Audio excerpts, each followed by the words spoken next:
Bonjour à tous mes délices, j'espère que vous allez bien. Salam alaikum hababi, نتمنى راكم بخير. مرحبا بكم في قناة Isma Délices. Aujourd'hui, je vous apporte une nouvelle recette que vous pourrez réaliser pour différentes occasions. De délicieuses dattes fourrées et enrobées de chocolat pour certaines. Je peux vous dire qu'elles font tout de suite leur effet et même ceux qui n'aiment pas les dattes voudront en manger. Donc avant de passer à l'étape de réalisation, n'oubliez pas de partager, liker et commenter et abonnez-vous si ce n'est pas déjà fait. Allez, bismillah wa la barakatillah, on va commencer notre réalisation. Donc vous l'aurez compris, l'ingrédient principal pour cette réalisation, ce sont les dattes. N'hésitez pas à choisir de bonnes dattes. Moi, j'ai pris les dattes de Glénour de Biskra. Je trouve qu'elles sont juste excellentes et très mielleuses. Et je vais en prendre quelques-unes que je vais dénoyauter dans un premier temps pour pouvoir les fourrer ensuite. Pour la quantité de dattes, je vous laisse gérer vous de votre côté selon vos besoins et l'événement pour lequel vous les présentez. Et maintenant, on va pouvoir passer au fourrage. Donc ici, j'ai choisi de la pâte d'amande multicolore. Donc j'ai du vert, de la neutre et du rose. Un autre fourrage avec de la halwa turque, donc de la chamia pour certains, kelkabine pour d'autres. Et ici, j'ai des cerneaux de noix. Je vais donc réaliser 3 sortes de fourrage pour les dattes. Une sorte avec la pâte d'amande verte, une autre avec la pâte d'amande rose et une autre avec la halwa turque. On va commencer le fourrage à la pâte d'amande verte, donc vous allez prendre un tout petit peu de pâte d'amande que vous allez rouler en boudin et fourrer vos dattes comme ceci. Et faites de même pour toutes les autres dattes. En soi, il n'y a rien de compliqué. Par contre, si vous avez une grosse quantité de dattes à fourrer, je vous conseille dans un premier temps de rouler tous vos boudins de pâte d'amande et ensuite fourrer les dattes pour gagner du temps. Moi, comme vous avez vu, j'en ai vraiment que quelques-unes. Du coup, j'ai procédé ainsi. Je finis de faire ma première rangée avec la pâte d'amande verte et on va passer à la pâte d'amande rose. C'est toujours le même procédé. Vous prenez un petit bout, vous faites un boudin et vous fourrez. Encore une fois, rien de bien compliqué. Mais je trouve que c'est une très bonne idée pour changer des dates qui sont présentées de manière simple habituellement. Donc, je trouve que c'est une belle présentation. Vous pouvez par exemple les présenter pour vos halal, les mariages, toutes sortes d'événements. Les khotbas par exemple, je sais que ça se fait de plus en plus. Donc une fois que vous avez mis la pâte d'amande rose, vous allez prendre un cerneau de noix et venir le coller sur le dessus comme ceci. Appuyez légèrement et ça va coller automatiquement. Et vous faites ainsi avec tout le restant de dattes.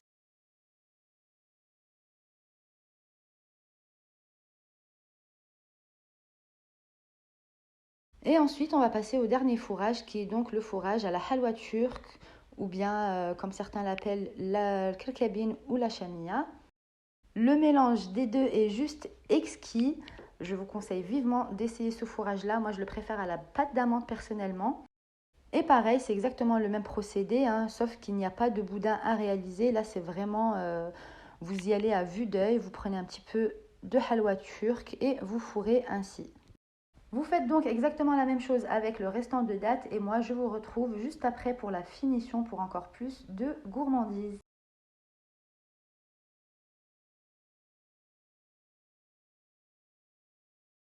Une fois toutes les dattes fourrées, je vais prendre des graines de sésame comme ceci, donc c'est des graines de sésame grillées avec lesquelles je vais décorer certaines dattes. Il vous suffira tout simplement de passer les dattes comme ceci dans la graine de sésame et ça va coller automatiquement puisque les dattes sont assez mielleuses.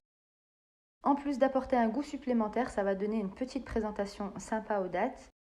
Et pour cela, n'hésitez surtout pas à bien choisir vos dattes. C'est pour ça que j'ai insisté sur la qualité des dattes, surtout qu'elles soient bien mielleuses. On finit de les faire et ensuite on va passer aux dattes enrobées de chocolat. Pour ce faire, j'ai pris une tablette de chocolat à base d'amandes et raisins, comme ceci. Vous pouvez très bien prendre du chocolat pâtissier normal, sans amandes, sans raisins. Moi, c'était pour apporter un goût supplémentaire, encore une fois, à mes dattes. Et vous allez ensuite le concasser ou le passer au mixeur vite fait pour mixer votre chocolat afin de vous faciliter la tâche pour faire fondre votre chocolat donc au micro-ondes ou au bain-marie. Par contre, attention, si vous le faites fondre au micro-ondes, n'hésitez pas à le faire fondre quelques secondes par quelques secondes puisqu'il y a du raisin dans le chocolat et il risque de cuire. Donc vraiment surveillez de très près lorsque vous le faites fondre au micro-ondes. Une fois le chocolat fondu, vous allez rajouter à cela 4 à 5 cuillères à soupe d'huile et vous mélangez bien votre chocolat pour avoir quelque chose d'homogène. Cela va permettre au chocolat d'être un petit peu liquide et vous n'aurez pas de mal à enrober vos dattes. En soi, ça ne va vraiment rien changer au goût du chocolat, si ce n'est juste vous faciliter la tâche pour les enrober. Une fois vos dattes placées au frais, le chocolat va bien durcir. Pour enrober les dattes, je vous laisse regarder attentivement la vidéo comment je procède. Tout simplement à l'aide d'une fourchette, je place ma datte sur ma fourchette et je viens à l'aide d'une petite cuillère couler du chocolat tout simplement sur ma datte. On n'hésite pas à tapoter de temps en temps pour enlever l'excédent de chocolat et vérifier que vous avez enrobé la datte de manière régulière et qu'il y en ait bien partout. Et on repose la datte dans le plat tout de suite après. Par contre, n'hésitez pas à mettre du papier cuisson sur votre assiette pour que le chocolat ne colle pas une fois figé. Moi, j'ai oublié d'en mettre ce jour-là, mais en soi, ce n'est pas grave. Mais je vous conseille de mettre du papier cuisson tout de même.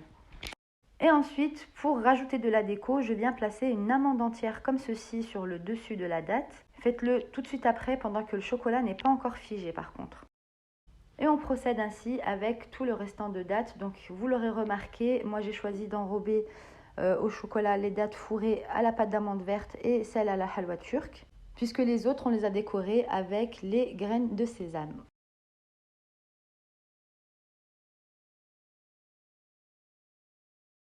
Pour les dattes fourrées à la halwa turque, donc kerkabine chamia, je vais également les enrober de chocolat. Juste la seule différence, au lieu de mettre des amandes, je vais mettre des petites perles en chocolat, donc chocolat blanc, chocolat noir, chocolat au lait. C'est exactement le même procédé que les autres. Encore une fois, il n'y a rien de bien compliqué et je trouve cette idée vraiment super. Comme je vous ai dit, vous pouvez les présenter pour toutes sortes d'événements. Présenter dans un beau plateau, le rendu est top. Je sais qu'il y a de plus en plus de personnes d'ailleurs qui les proposent même à la vente.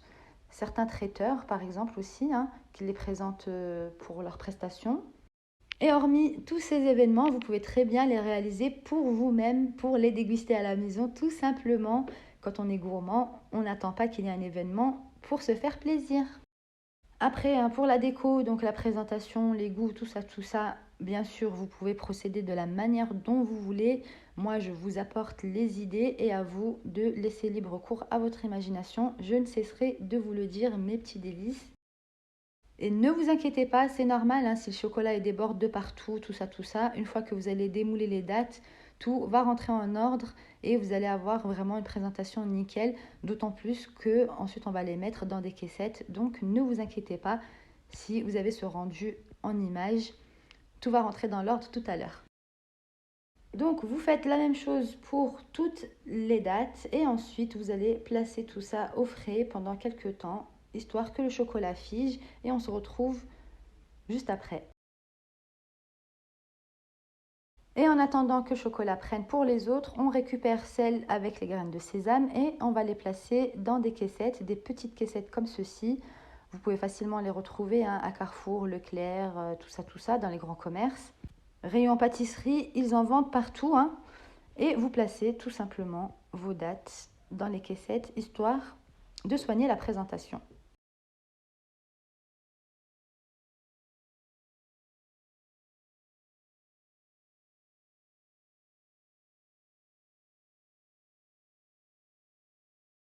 On récupère les dattes enrobées de chocolat une fois bien figées et on va les placer également dans les caissettes.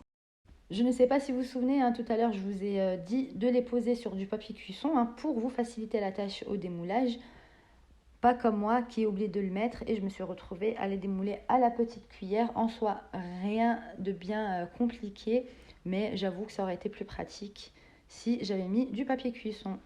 N'hésitez pas également à enlever l'excédent de chocolat sur les bords pour avoir vraiment une belle finition et une présentation propre.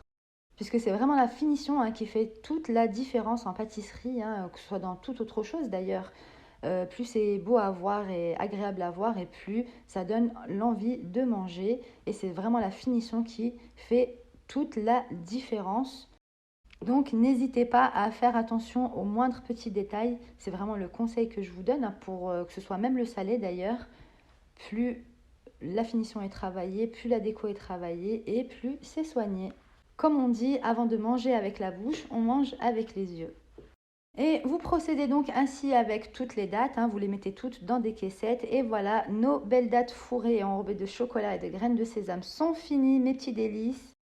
J'espère vraiment que cette recette vous plaira. N'hésitez pas à me laisser un petit commentaire. Encore une fois, n'hésitez pas à me faire vos retours si vous les testez. J'espère vraiment que vous allez les essayer parce que c'est vraiment un pur délice ces dates enrobées comme ça de chocolat et fourrées. N'hésitez pas à partager mes délices et à liker. Quant à moi, je vous dis à très vite pour de nouvelles réalisations. Inch'Allah, nqoulkom Rabbi yahfazkoum et à très vite mes délices. Gros bisous à tous.